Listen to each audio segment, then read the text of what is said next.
Vážení přátelé, pojďme se podívat na některé vybrané účetní oblasti. První je problematika srážkové daně. Srážková daň, respektive daň sražená u zdroje, se týká problematiky vztahu plátce a poplatníka daně.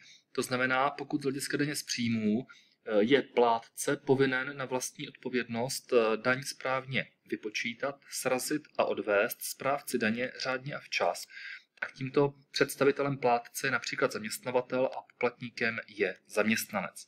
To znamená, že v tomto případě účtujeme předpis hrubé odměny na vrub nákladů na má dáti a samozřejmě dluh vůči zaměstnancům na straně dál a účtování srážkové daně zachytíme na vrub snížení dluhu vůči zaměstnancům a ve prospěch na stranu dál zvýšení dluhu vůči finančnímu úřadu. Další oblastí je clo, což je typický vedlejší pořizovací náklad v případě pořízení zásob materiálu a zboží, to znamená navyšuje vstupní cenu zásob. A co se týče výdejek zásob, tak je nutné respektovat jednotlivé druhy ocenění zásob při vyřazení, to znamená historické ocenění, metoda FIFO, metoda průměru a metoda pevné skladové ceny.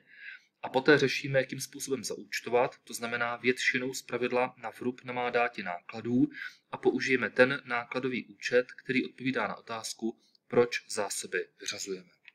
Pojďme si, pane Istři, ukázat, jak zpracujeme výdejku ze skladu nějakého zboží a jak si můžeme efektivně přednastavit zaúčtování, z jakého důvodu zboží vyskladňujeme. To znamená, přes záložku sklad si zpracuji nový doklad výdejka, kde pomocí přidání zásoby vyberu klasický produkt ze skladu, který chci vydávat. Dle přednastavení známe, že se mi automaticky předvyplní zaúčtování na straně má dáti a dál daného skladového pohybu. Tedy při klasickém prodeji zboží bychom viděli, že účtujeme na účet 504.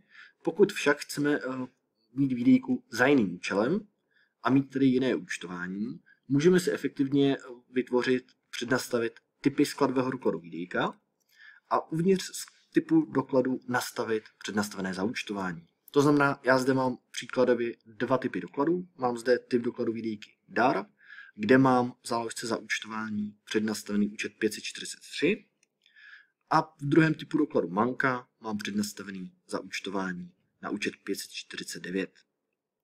Pokud tedy daný typ chceme vyplnit, OK, ji vyplníme a vybereme do dané skladové výdejky a poté nám automaticky money daný účet na produkty předvyplní. To znamená, když budu vkládat už produkt kolečkové brusle, vidíme na straně má dáti už účet 549 z pohledu manka, nebo samozřejmě z pohledu darování účet 543.